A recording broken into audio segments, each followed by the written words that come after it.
Hey, it's Robin. Welcome to Axel's Garage. We're out here working on Steven's 2005 Avalanche, Jeff. And Jeff has got that factory extreme Avalanche rake that everybody loves to hate. I hate it.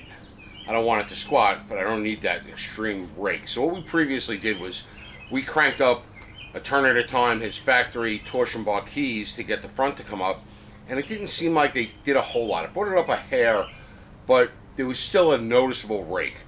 He also had a crappy ride, which the shocks were shot. So we put a set of Bilsteins in a previous video, and I'll link it up here.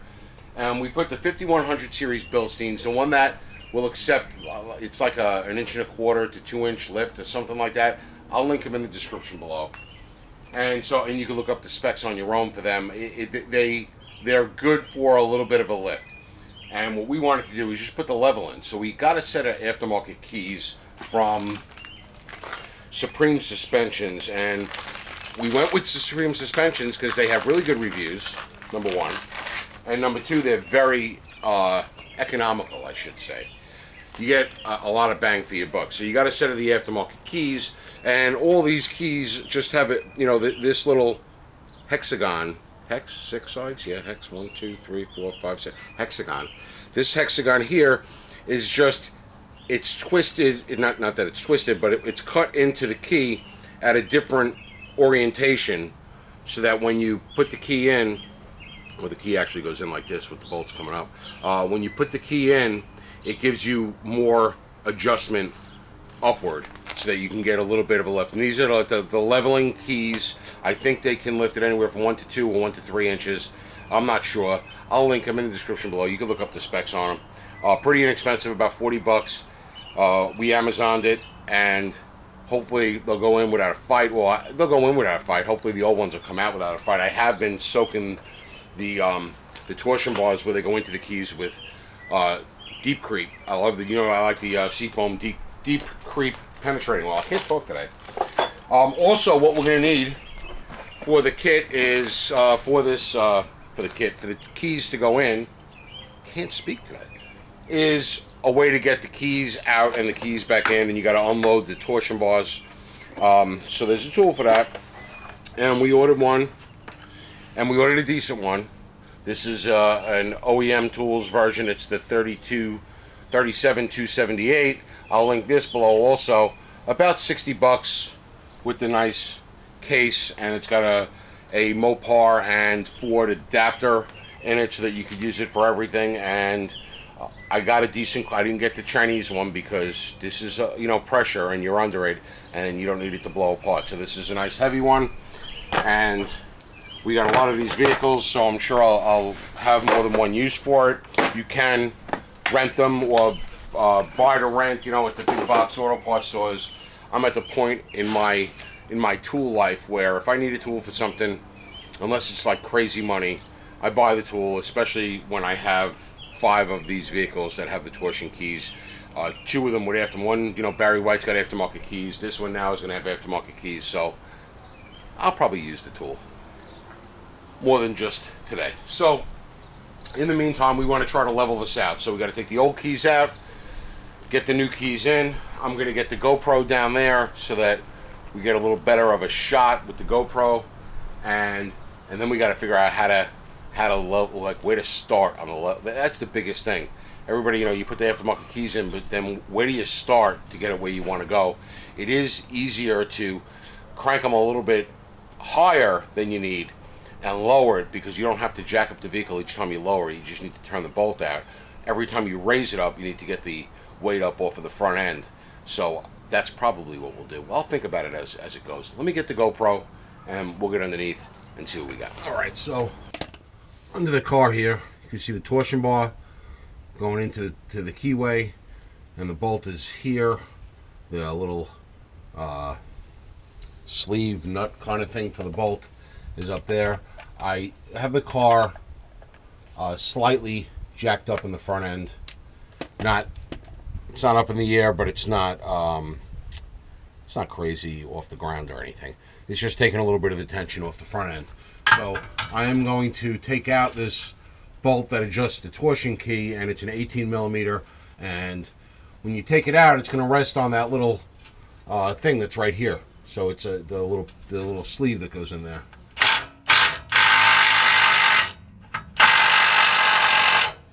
And you can see as I'm loosening it that the torsion bar is actually twisting, or untwisting, I should say. And then when you get the bolt out all the way, and here's the bolt here. It's about 1.5 inches, 2 inches long.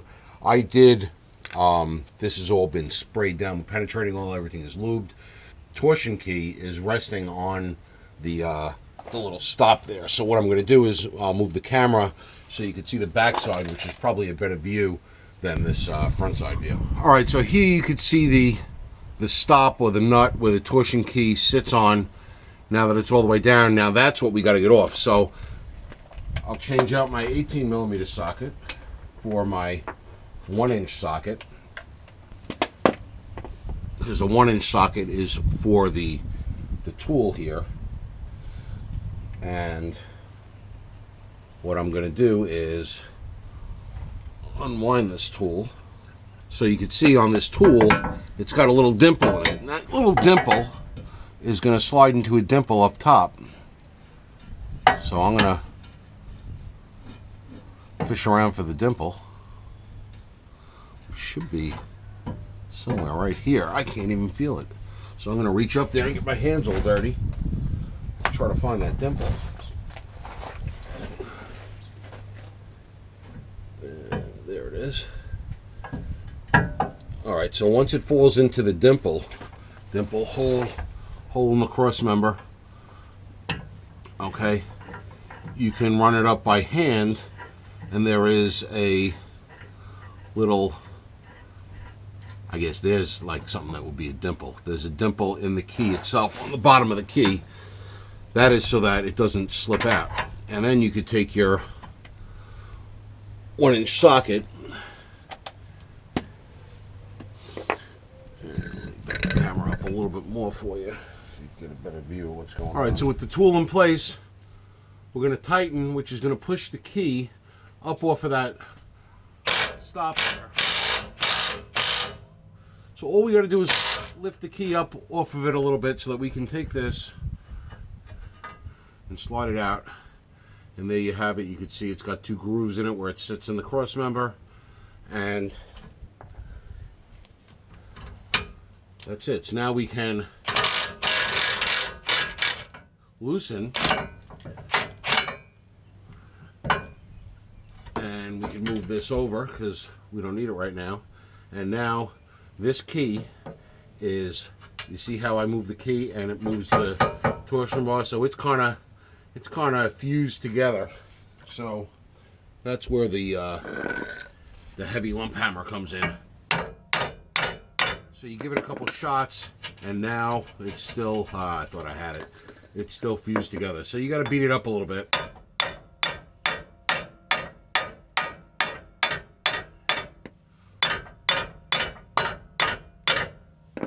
Okay, and what you can also do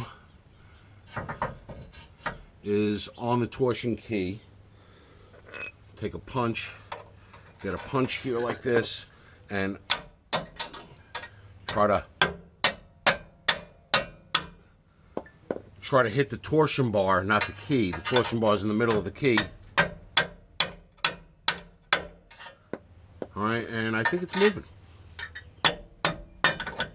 Yep. So I push the torsion bar forward, which will let the key drop out. All right. So here's the key. There's the dimple that I had the tool on, and that's what the bolt rides up into, like that. And mine came out fairly easy. I'm quite impressed. So now the torsion bar went through the front control arm, and I could get a rag, clean the end of the torsion bar up, and put a little anti-seize on it before I put it back into the new keys. All right, so I got the end of my torsion bar. You know, it's covered in penetrating oil.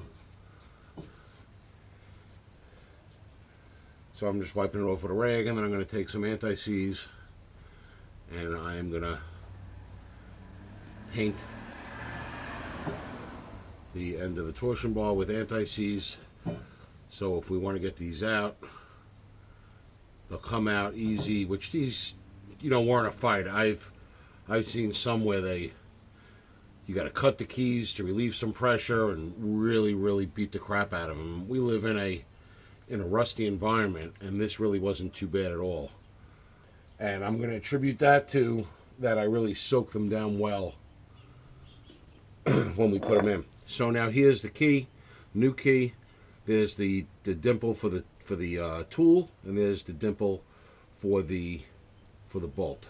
So what we're going to do is slide the key up, and we got to get the torsion bar back in like that. So we're going to let it just sit on the edge a little bit, and slide it in, and now it's all the way in. So it's in the control arm, it's in the thing, and you can see how much lower this is here now with the key in like that. So now we got to take our, which I don't know if I have enough room, I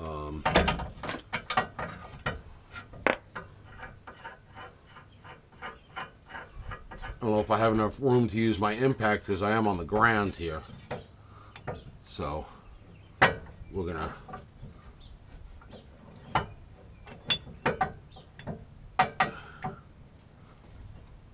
find the hole again up top. There's the hole, and then I'm going to tighten by hand, okay, until I'm snug by hand. And all right, so switch into manual mode because I don't have enough room underneath to get my stubby impact in there. I'm just going to use a ratchet.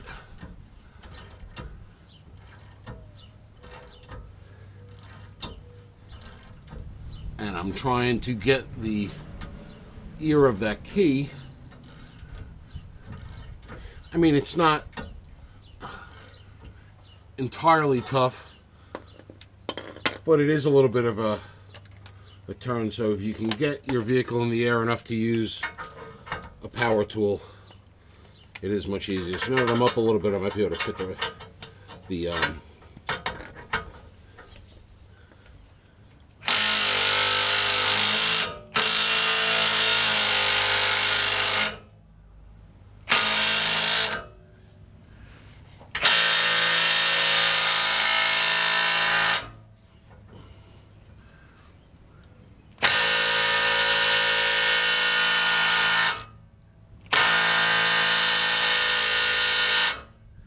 and this is a lot of tension on the tool. You could see I'm just going to put a little lube on these threads.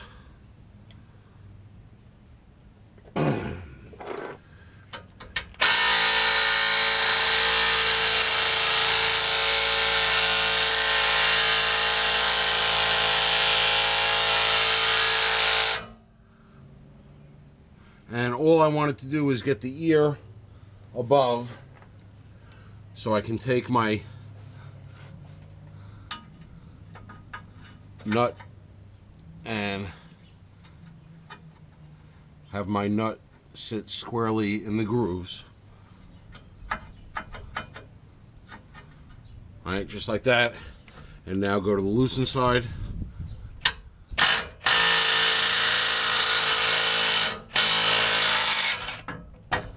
Okay. Now the key is resting on the nut, and we're at the lowest setting because it's resting on the nut. So now if I take my factory nut, I'm going to put some anti-seize on the threads of my factory nut. Just like that. And I am going to screw it right into there, and I can get my 18mm socket, and all I want to do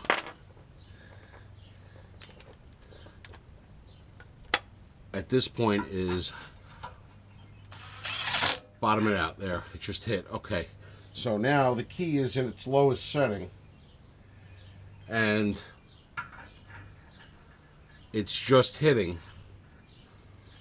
So if you do it by hand, am I too tight? Yeah, I'm too tight. So my thought process here is, okay, to by hand, I want to find the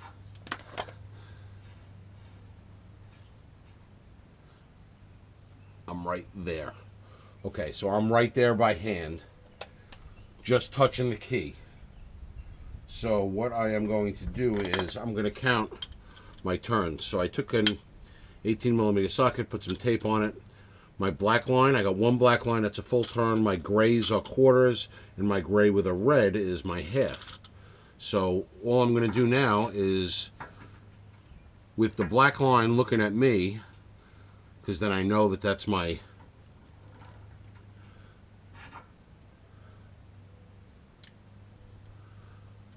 Alright, let me do that over because I had the ratchet the wrong way. Okay, so the black line's looking straight at my face, and now what I'll do is I'm going to count how many black lines. There's 1, 2. Oh, I wasn't on it. Okay. Let me find the bottom again. There's the bottom. Okay. So there the nut is where we want it to be. The black line's not where I want it to be. There it is. Okay, so now that's one turn.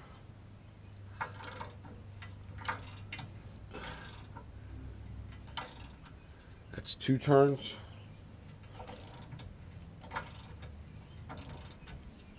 3 turns.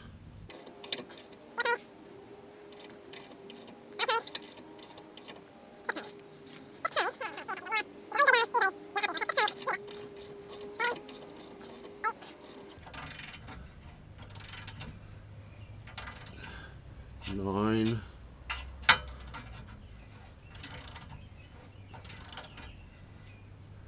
10. All right, so that's 10 turns from it being at as low as position. So now what I'll do is I'll repeat this exact process on the other side and put the other one to 10 turns also. Then we'll have to go for a ride and see where our height now sits. With the 10 turns, hopefully we're too high, because if we're too high, all we need to do is park level, look and measure, and if we want to go down, we just loosen. We don't have to jack the truck up because you're not turning it up against the weight of the vehicle when you're lowering it. So if we're higher than we want to be, that's a good thing because it's easy. You just crawl underneath, and you could do a half a turn at a time or a full turn at a time, whatever you might want to do. Do it even on both sides until you get to the height where you want to be, as opposed to working the opposite direction, raising it. If you're raising it, then every time you go to raise it a little bit more, you have to jack up the truck and take the weight off the front end. So at about 10, I think is a good starting point. If I see the 10 put me back to where I was and I know I got to go up, then I know I got to go up. But I got, plenty of thread to go either way.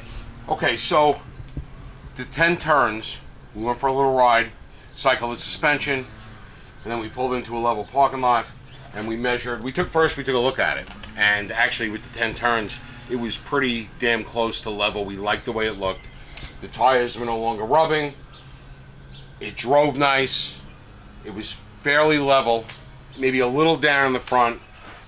So what we did was we wanted to level it out side to side. So that side was like a little less than 1/4 of an inch lower than this side.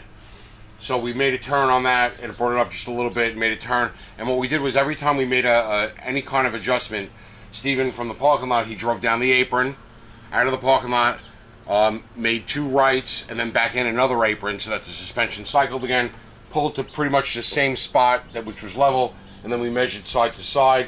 That side we went quarter of a turn at a time, and it kind of kicked it up a little higher than this side. So then we came over here on this side, a quarter of a turn on this side, brought it to exactly where it is.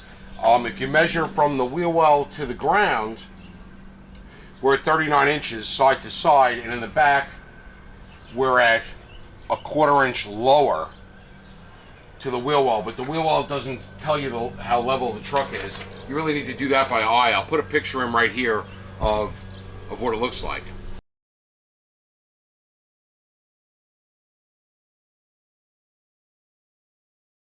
Especially with the height of the back of the truck.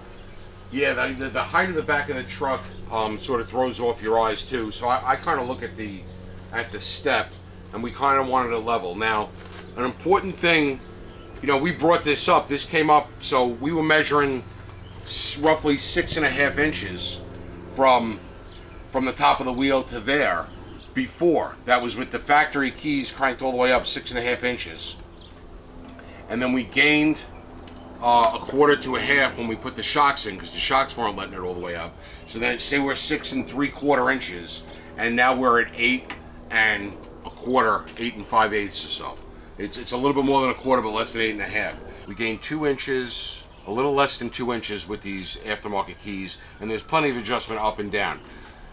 Now the thing to be concerned with is that you have enough down travel in your control arms so that when you're going over bumps, those upper control arms don't hit the droop stops. That was the problem we had in Barry White. It was turned up so much, it rode like crap because you were always riding on the droop stop. So you come in over here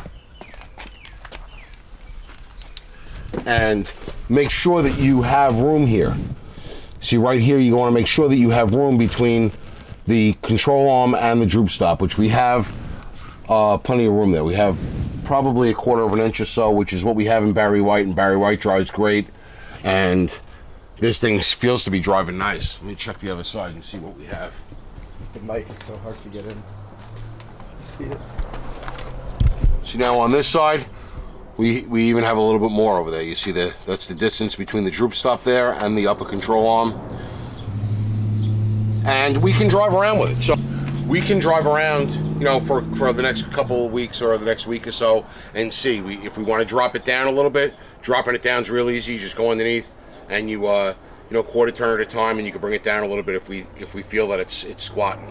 But I think it's pretty good. We still have to put shocks in the back, so I don't think the shocks in the back are going to change anything with the height like they did in the front, because they don't really have travel limitations with the back, but you never know. So we're going to order up rear shocks. We're going to put rear shocks in it before we touch anything on the front end again, unless we just obviously see that it looks too high for some reason. I'm going to let them drive for a couple days, and then we'll reevaluate and take a look. But it was really, it was straightforward. The second torsion key came out just like the first one did, went in just like the first one did. It really, and that 10 turn starting point was like spot on. It was a guess. I used like half of the bolt thread as that guess, but 10 turns was great. Put us right in the sweet spot of where we wanted to be to make the fine-tuning adjustments real easy. That's it today from Axel's Garage. I'll link everything we used in the description below, and if you didn't watch the shock video, watch the shock video, because it'll show you why the shocks were causing an issue, and whether it's because they were too short, or they were bad, or they weren't fully extending or fully compressing because they were bad. Who knows? But take a look at that video, and it'll give you a better understanding of how we got to this point. As always, thanks for watching.